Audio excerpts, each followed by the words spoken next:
Hello friends, मु Priyanka. Welcome to my channel Priyanka's creative page.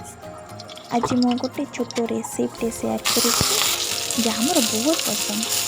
एठारे बंधाकोबी, अंडा, गाजर, कैप्सिकम, भृसंगा पत्र, टमाटो, कंचा लंका, पियाज और चकुलीर आण को नहीं मैं बनवा जाऊँ चकुली एग। आपण मैंने देखते और भल लगे निश्चिंत शेयर करते।